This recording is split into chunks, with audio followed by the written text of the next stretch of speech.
Eles vieram aqui nessa noite para ouvir a tua voz. Que todos eles ouçam o que o Senhor tem para eles, meu Pai.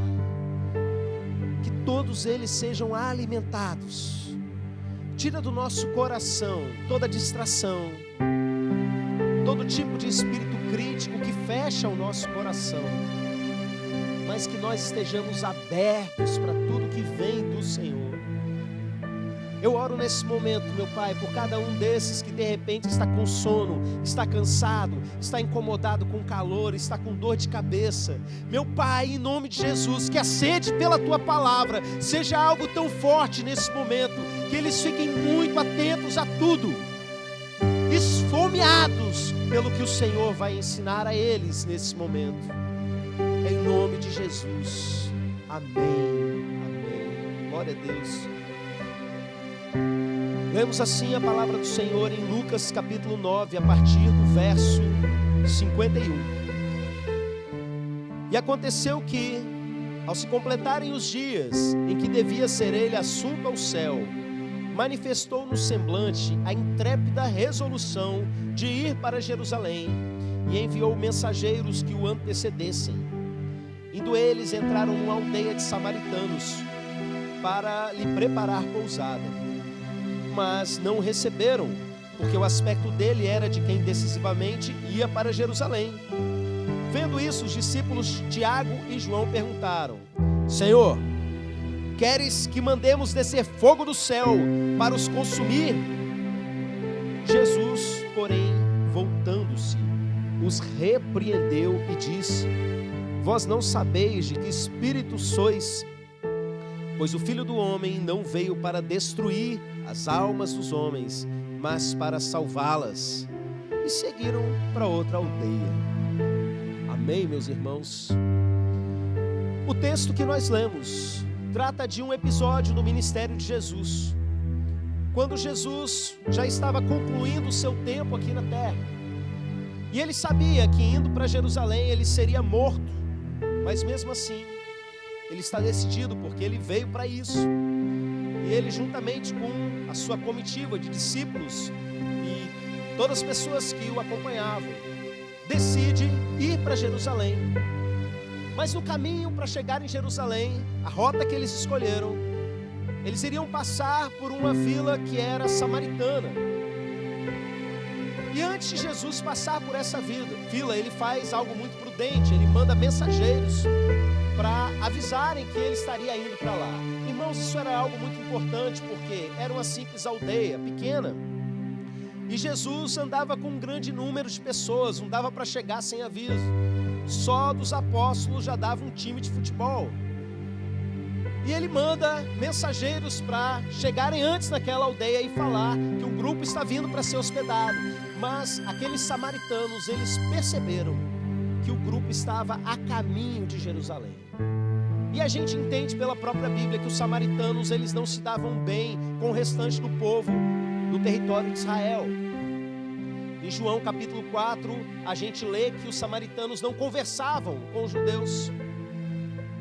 E com isso, aquele povo rejeita Jesus.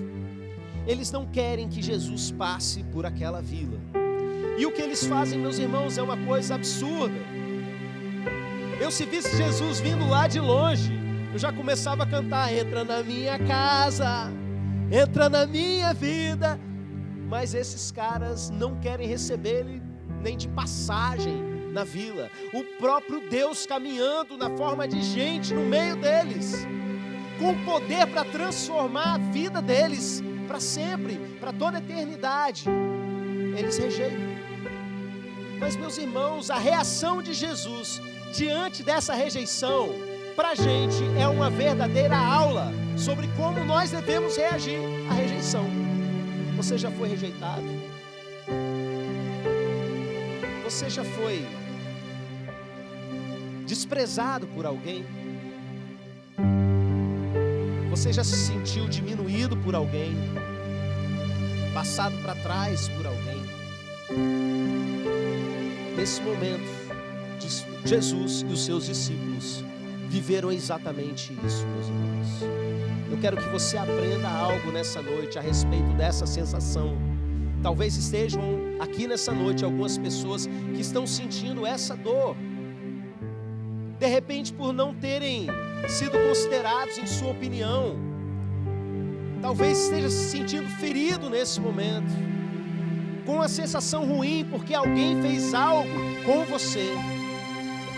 Nós vamos olhar para esse texto e vamos entender de Jesus o que nós podemos aprender com ele. Meus irmãos, embora o que eles fizeram com Jesus tenha sido algo muito errado, Jesus já tinha ensinado a respeito disso em outra ocasião.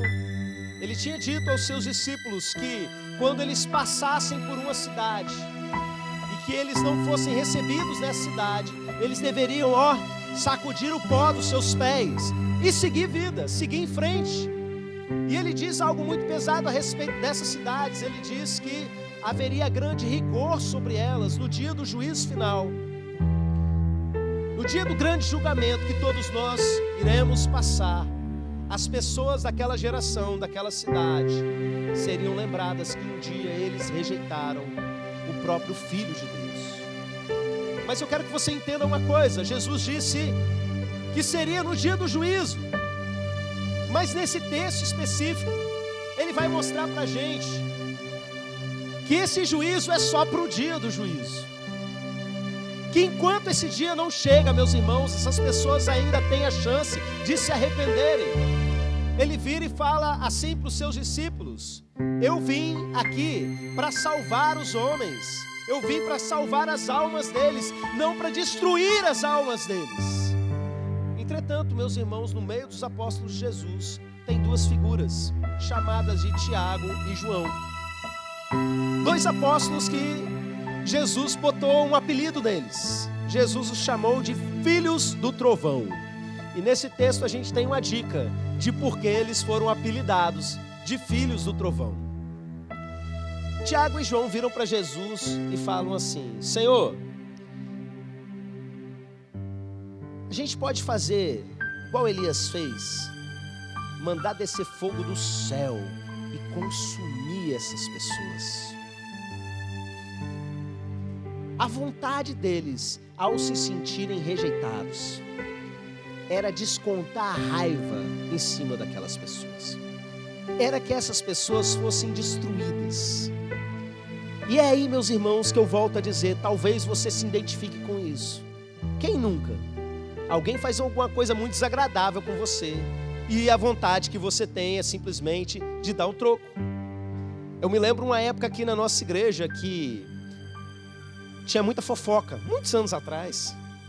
E eu fiquei com uma raiva tão grande do estrago que as pessoas estavam fazendo, que eu virei e falei assim: Senhor, vou começar a orar agora para o Senhor botar na cama doente todo mundo que fizer fofoca nessa igreja. Aí Deus virou para mim e falou algo semelhante ao que falou para Tiago e João: não vai fazer isso não. Aí eu, tá bom, mas que deu vontade, deu. Aí eu cheguei no domingo e contei isso para a igreja. Para que eu fui contar, meus irmãos? Os fofoqueiros ficaram numa revolta, sabe?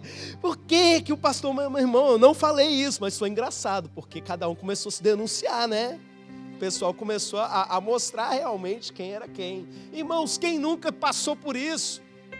Essa sensação de, meu Deus, pesa a mão. Será que o Senhor não está vendo isso que estão fazendo? Por que o Senhor não faz alguma coisa? Essa pessoa está aprontando dia após dia, fazendo mal para um monte de gente. Por que o Senhor não vai lá e faz algo? Pesa a mão sobre essa pessoa. Você já se sentiu assim? Normalmente, meus irmãos, as pessoas que têm esse sentimento, quando sofrem uma rejeição, elas sofreram uma rejeição em algum momento no início da sua vida. E no restante da sua vida, elas revivem toda aquela sensação ruim. Eu tenho conhecido pessoas que elas realmente enxergam o mundo por uma lente suja. Tudo que elas veem ao redor, elas se sentem rejeitadas. Porque de repente o pai rejeitou quando era criança. O irmão hoje passa por ela, não dá bom dia, ela se sente rejeitada de novo. Às vezes o irmão não viu mesmo, ou estava com muita pressa, preocupado com outras coisas, mas no coração, essa pessoa nem me deu boa noite, nem me deu bom dia, não se importa comigo. E o irmão foi lá, esqueceu de avisar alguém do ministério de louvor, do ensaio, alguma coisa assim. Não se importa com o meu ministério. Não foi, só esqueceu, acontece, normal. Estamos organizando com um monte de coisa. Fui desprezado, não sou amado. Uma dor terrível, meus irmãos. Talvez você viva isso e tenha que lidar com essa dor ao longo da sua vida. Pessoas assim sofrem mais do que os outros. E Deus quer trazer cura para você nessa noite. A gente não sabe, meus irmãos, se Tiago e João sofreram rejeição no passado. Talvez o que os motivasse a agir dessa maneira fosse outra questão. Às vezes é o temperamento da pessoa. Às vezes o temperamento é mais explosivo e ela quer reagir de determinadas formas. Às vezes foi algo relacionado à criação que eles tiveram. Não sei como Zebedeu, o pai deles, criou esses meninos, mas talvez eles tenham sido criados assim: filho meu não leva desaforo para casa, tem que resolver. E algumas pessoas crescem dessa maneira, o tempo todo elas querem dar o troco, elas querem bater de volta. Mas, meus irmãos, não é assim que deve ser. Nós precisamos aprender que, a partir do momento que nós temos um encontro com Jesus, nós precisamos ouvir o que Ele diz para a gente e deixar que Ele transforme cada um de nós. Existe algo, meus irmãos, que nós vemos nessa história, que nos clareia a respeito do poder que Deus confiou a nós. Irmãos, Tiago e João estavam acostumados a ver milagre. Eles tinham recebido a autoridade do Senhor para fazer milagres nessa terra, até mesmo para ressuscitar mortos. E eu realmente creio, meus irmãos, que quando eles dizem, quer que a gente ore para descer fogo do céu, eles realmente acreditavam que isso ia acontecer. As nossas versões da Bíblia, a maioria delas, corta um pedacinho importante, que tem 99% dos manuscritos, que diz o seguinte: quer que a gente ore para que desça fogo do céu, como Elias. E justamente os manuscritos mais confiáveis trazem esse detalhe para a gente. E eu quero que você entenda algo. A gente vai olhar para a história de Elias. Eles estavam realmente fazendo uma referência a isso. E essa história mostra para a gente que Deus confia poder em você. Deus coloca autoridade na sua mão. Mas como diria o tio Ben do Homem-Aranha, se me permitem essa referência, com grandes poderes vem. Tá na Bíblia não, tá? Mas é verdade. É uma grande verdade. Elias orou e desceu fogo do céu. Quem sabe disso, levanta a mão. Mas presta atenção, eu não estou falando daquele momento que o fogo desce e queima o holocausto. Existe uma passagem menos conhecida, que é disso que Tiago e João estavam falando. Segundo Reis, no capítulo 1, nós lemos a seguinte história. Elias estava sentado no alto da montanha, e o rei mandou que um capitão, acompanhado de 50 soldados, fosse prender Elias. Então aquele capitão chega, com aquele tanto de soldado perigoso, vira para Elias e fala assim: homem de Deus, o rei quer que você venha com a gente. E Elias, meus irmãos, nessa hora, ele libera uma palavra muito perigosa. Ele olha para aquele capitão e diz assim: se eu sou homem de Deus, que desça fogo do céu agora e queime vocês tudo. E sabe o que acontece? Desce fogo do céu e queima todo mundo. Churrasquinho de soldado. E aí, meus irmãos, o rei manda mais 50 homens com um capitão para fazer exatamente a mesma coisa. E o capitão chega lá, está Elias sentado no alto do monte. E o capitão dá o mesmo recado do rei: homem de Deus, O rei quer que você acompanhe. Desce com a gente. Aí Elias, se eu sou homem de Deus, que desça fogo e queime vocês tudo. Aí desce fogo. Elias já tinha entendido que Deus mandava fogo do céu. Ele já tinha aprendido lá naquele episódio dos profetas de Baal, que ele tinha poder, autoridade, fé para fazer essas coisas. E de repente ele faz isso. E aí o rei manda um terceiro grupo, meus irmãos. E chega ali mais um capitão, cercado de mais 50 homens. E o capitão chega e se ajoelha, porque ele não pode voltar para casa sem cumprir a ordem. E ele fala assim: tem misericórdia, que a minha vida seja preciosa para você. Já morreu 50 antes, depois morreu mais 50. Olha para esses homens aqui, que a vida deles seja preciosa para o senhor, profeta. E aí nessa hora Deus intervém e fala assim: Elias, fica com medo não, vai com ele. Eu olho para essa história e eu percebo o seguinte, meus irmãos: em momento algum a gente lê que Deus estava mandando ele fazer aquilo de descer fogo do céu. Pelo contrário, quando o anjo de Deus fala para o profeta para parar de ter medo e seguir, ele está revelando para a gente que Elias estava fazendo isso por medo. Ele estava usando de maneira errada a autoridade, o poder que ele tinha para matar aquelas pessoas. Mas pastor, que história estranha, é assim mesmo? Está cheio de histórias desse tipo na Bíblia. Você vê, por exemplo, Moisés cheio de autoridade, cheio do poder de Deus. E Deus manda ele falar com a pedra. E ele, irritado com o povo, ao invés de santificar o Senhor diante do povo, ele briga, ele pega o cajado e ele bate na pedra. Ele libera um milagre sobre o povo. Num lugar, meus irmãos, completamente seco, de repente começa a jorrar água. E Deus pune ele porque ele desobedeceu. Mas o milagre aconteceu. Ele tinha autoridade para isso. Ele tinha o poder para isso. Mas ele estava usando em desobediência. Ele estava fazendo errado. E isso não é coisa só do Antigo Testamento. A gente vê essas coisas no Novo Testamento. Um exemplo clássico para a gente é o que estava acontecendo na igreja de Corinto.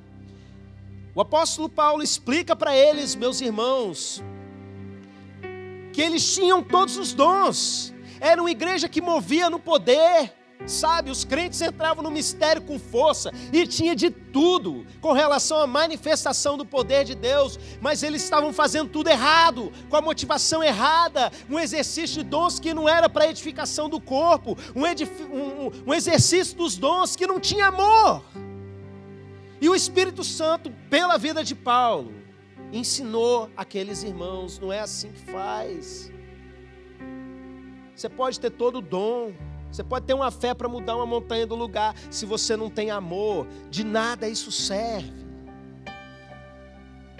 Então eu quero que você entenda que não é porque você tem autoridade, você tem fé, que você pode usar isso de qualquer maneira. Às vezes as pessoas estão pedindo mais poder para a igreja, mais autoridade para a igreja, mais fé para a igreja, mas você sabe o que a igreja mais precisa? É de misericórdia.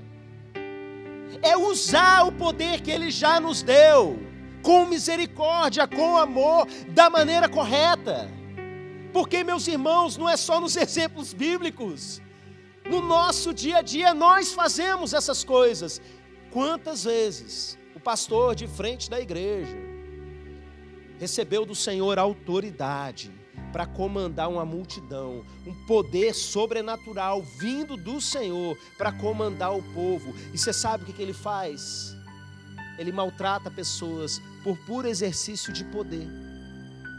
O que ele recebeu é de Deus, mas ele maltrata as pessoas, e aí o irmão vai sair da igreja.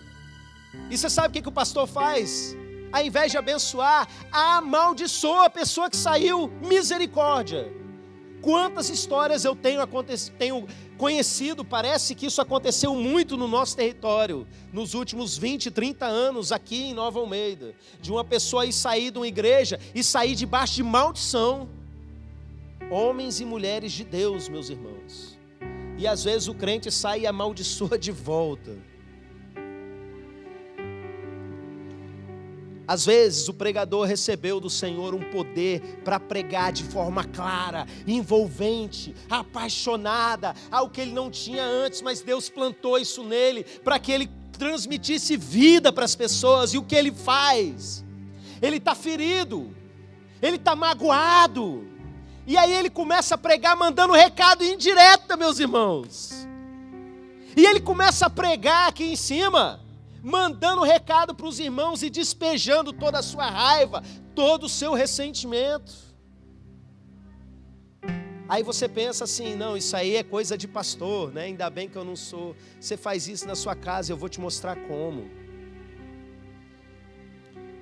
Pai e mãe são a autoridade espiritual, e eles receberam esse poder, e eles receberam essa autoridade de quem? De Deus. Mas na hora de usar essa autoridade, no momento da raiva, porque uma criança fez coisa de criança, e você tem que esperar que uma criança se comporte como uma criança. A mãe e o pai perdem a cabeça e começa a liberar palavras terríveis sobre os próprios filhos. E ao invés de liberar palavras que vão projetá-los para a vida, xinga o filho de tudo quanto é coisa. Existem lares que se dizem cristãos, que são uma verdadeira perdição. Porque papai e mamãe xingam seus próprios filhos, amaldiçoam seus próprios filhos. Quantas vezes eu vi pais chamando os filhos de burros? Não confunda identidade com comportamento. A sua filhinha contou uma mentira, ela não é uma mentirosa. Não amaldiçoe a identidade dela dizendo, sua mentirosa. Corrija o comportamento. Minha filha, você é uma serva do Senhor. Aqui em casa a gente fala diferente.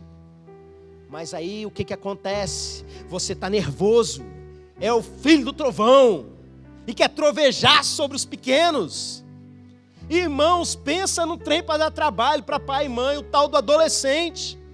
Alguns chegam a chamar de outra coisa, que eu não vou repetir aqui para não dificultar para eles, né? Mas adolescente dá trabalho mesmo. E você, pai e mãe, não pode perder a cabeça e agir na carne. E como é que eu vou saber se eu estou agindo na carne, pastor? É simples. É diferente de sede de justiça. É vingança que tem em nós nesse momento. Jesus disse, bem-aventurado aqueles que têm fome e sede de justiça. Mas quando a gente não é movido pelo amor, quando a gente não é movido pela misericórdia, a gente quer que Deus pese a mão, e não que manifeste a sua misericórdia. Toda vez que isso acontecer, tenha certeza, você está agindo na carne. Uma pessoa movida pelo sentimento de vingança, essa pessoa, ela quer que Deus pese a mão. Isso é algo muito perigoso, meus irmãos. Isso é algo extremamente perigoso. E eu vou explicar para vocês o porquê. Tiago capítulo 2, o verso 13, diz assim: que o juízo será sem misericórdia sobre aquele que não fez misericórdia, porque a misericórdia triunfa sobre o juízo. Eu queria que você repetisse, decorasse esse versículo, ou pelo menos esse pedaço. O juízo será sem misericórdia para quem não fez misericórdia. Você sabe o que isso significa? Que você que quer que Deus pese a mão porque o outro errou, você está pedindo para Deus que Ele pese a mão sobre você quando você errar. Essa pessoa me magoou demais, meu Deus, pesa a mão, joga um raio na cabeça dela. Quando você cometeu um erro diante de Deus, o que você orou sobre a outra pessoa vai ser sobre você, o raio vai vir sobre a sua cabeça. Porque o juízo é sem misericórdia para quem não agiu com misericórdia. E a misericórdia triunfa sobre o juízo. O reino de Deus é assim, meus irmãos. É por isso que Jesus mandou que a gente orasse pelos nossos inimigos, que a gente falasse bem daqueles que nos perseguem. Tem a ver com o nosso bem-estar, tem a ver com a nossa alma e tem a ver com esses princípios espirituais. Porque se você não age com misericórdia com as pessoas, não será usado de misericórdia com você. Senhor, quer que a gente ore como Elias, para que desça fogo do céu e consuma todas essas pessoas.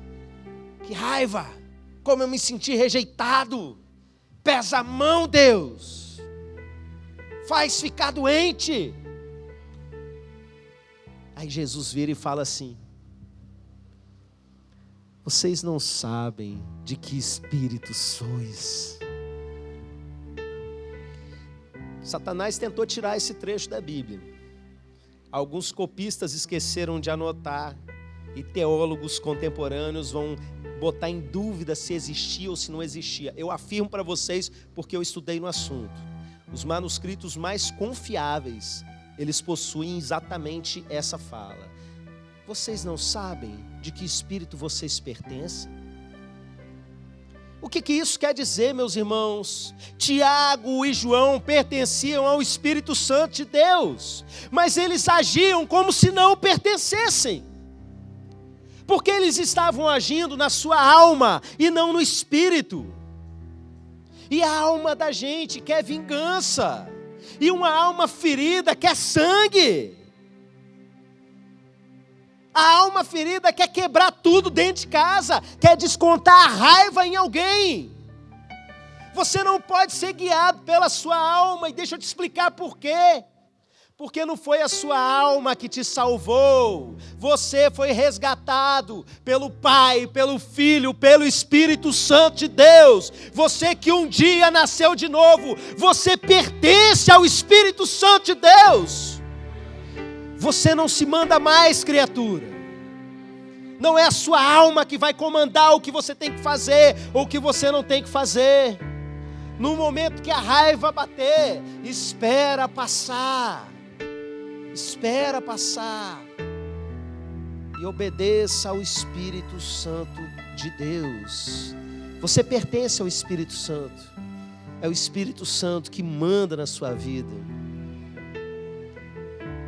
Então toda mágoa que você receber, a partir de hoje, não deseje fogo do céu sobre eles. Não use o poder da sua oração para desejar algo mal sobre as pessoas. Deus está vendo. Pede misericórdia. O mal que as pessoas estão semeando, elas vão colher. E o seu papel é orar para que isso não aconteça sobre a vida delas, para que a misericórdia alcance essas pessoas. Eu vou contar uma coisa para vocês, para fechar essa mensagem. O tempo passou, Jesus foi crucificado, ressuscitou, subiu aos céus, e nós lemos no livro de Atos, meus irmãos, que os samaritanos começaram a receber a palavra, e o poder de Deus começou a se movimentar no meio deles, e milagres começaram a acontecer no nome de Jesus.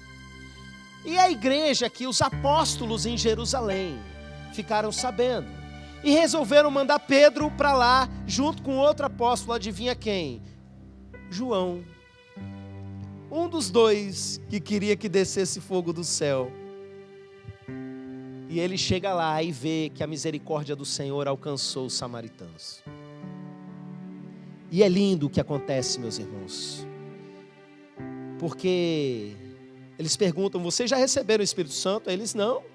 E eles tinham acabado de receber, lá em Atos 2, o fogo de Deus tinha descido sobre eles. Eles viram como que línguas de fogo descendo sobre cada cabeça. Todos ficaram cheios do Espírito Santo. E agora João, ele estende as mãos, e ao invés de descer fogo do céu para destruir aquelas pessoas, desce o Espírito Santo de Deus, desce fogo de avivamento sobre os samaritanos. Aquele homem que queria destruição agora está sendo usado por Deus para levar transformação, fogo de avivamento para aquela cidade, Samaria. E eles terminam aquele trabalho e agora eles precisam voltar para Jerusalém. E no caminho para chegar em Jerusalém, por onde eles vão passar? Por várias aldeias samaritanas, meus irmãos. O mesmo João agora passa, e a Bíblia diz para a gente, lá em Atos capítulo 8, que eles passam pregando o evangelho para todo mundo. Aquele povo que um dia estava fechado para receber Jesus, agora eles estão ali abertos, recebendo os discípulos e recebendo o evangelho. Irmãos, isso é muito importante, sabe por quê? Porque Ele vai fazer isso com você. Você que desejou que algo ruim acontecesse com uma pessoa, que Deus pesasse a mão porque aquela pessoa estava pecando demais, estava aprontando demais com você, Deus vai usar você para abençoar a vida dessa pessoa. Você não vai orar para que venha destruição, você não vai orar para que venha juízo sobre a vida da pessoa, você vai orar para que haja misericórdia, transformação. Que Deus derrame algo muito poderoso sobre a vida deles, ainda que seja um pastor que maltratou você no passado, ainda que seja alguém de um relacionamento antigo que te fez muito mal, você que saiu de um relacionamento abusivo, que sofreu todo tipo de desgraça, presta atenção, não ore por juízo sobre a vida dessa pessoa, ore por misericórdia. Sabe por quê? Você sabe de qual espírito você é. É o Espírito Santo que tem você. Você que já pertence ao Espírito Santo, se coloca de pé. E você que não pertence ainda, mas quer pertencer, se coloque de pé também.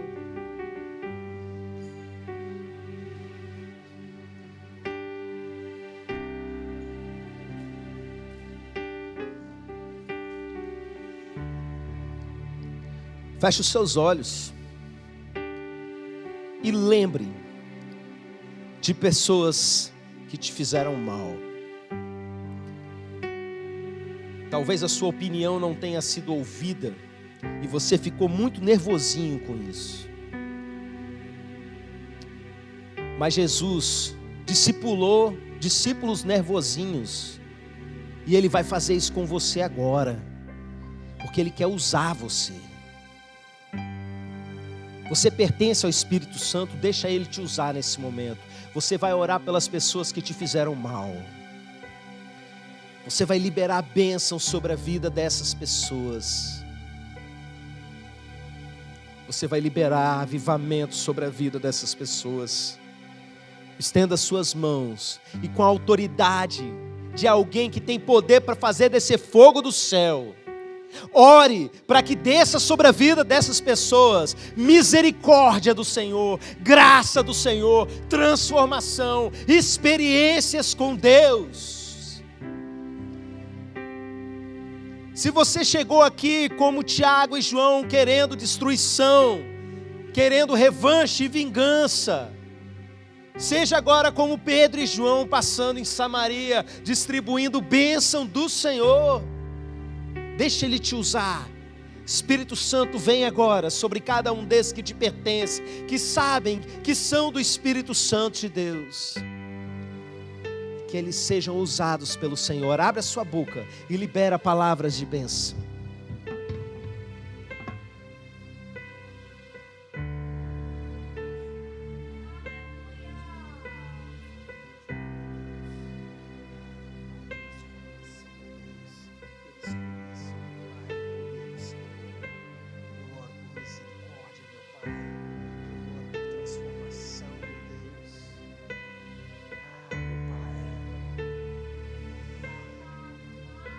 Receba a cura do Senhor nesse momento.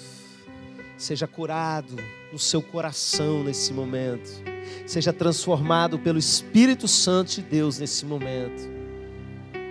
Que o seu coração raivoso se torne um coração amoroso. Que cada filho do trovão que está aqui nessa noite, por esse discipulado, por esse ensino de Jesus, se transforme num filho da paz. Se transforme num filho da paz. cada coração rejeitado, que haja um coração cheio de misericórdia, pronto para abençoar aqueles que rejeitaram você. É assim que funciona no reino de Deus. É assim que as coisas são no reino de Deus. Pai, nós oramos por todos aqueles que nos fizeram mal, por aqueles que falaram mal da gente, por aqueles que nos maltrataram, pelos professores em escola que nos desprezaram, pelos patrões que foram injustos, pelas pessoas com as quais nos relacionamos, que fizeram mal, pelos nossos irmãos de igreja, que nos desprezaram, pelos nossos líderes, que muitas vezes usaram mal a autoridade e nos feriram. Nós oramos para que o Senhor abençoe muito a vida deles. Pai, que as dificuldades que eles estão enfrentando caiam por terra, meu Deus, e eles conheçam assim o Teu poder, a Tua misericórdia, a Tua graça, meu Pai. Que haja um avivamento na vida deles, como aconteceu em Samaria, meu Deus. Nós oramos pelos familiares, existem filhos aqui feridos pelas mães, pelos pais. Nós oramos por elas, meu Deus, que haja transformação em cada mãe, que haja transformação em cada pai, em cada um desses, que alguém aqui nesse momento ora por eles, meu Pai, em nome de Jesus. Que a Tua mão de bênção esteja sobre eles, que a Tua mão amorosa esteja sobre eles, que o Senhor transforme cada coração, em nome de Jesus. Amém, amém, aleluia. Aplauda ao Senhor, glória a Deus. Agora em Libras. Amém. A igreja pode se assentar.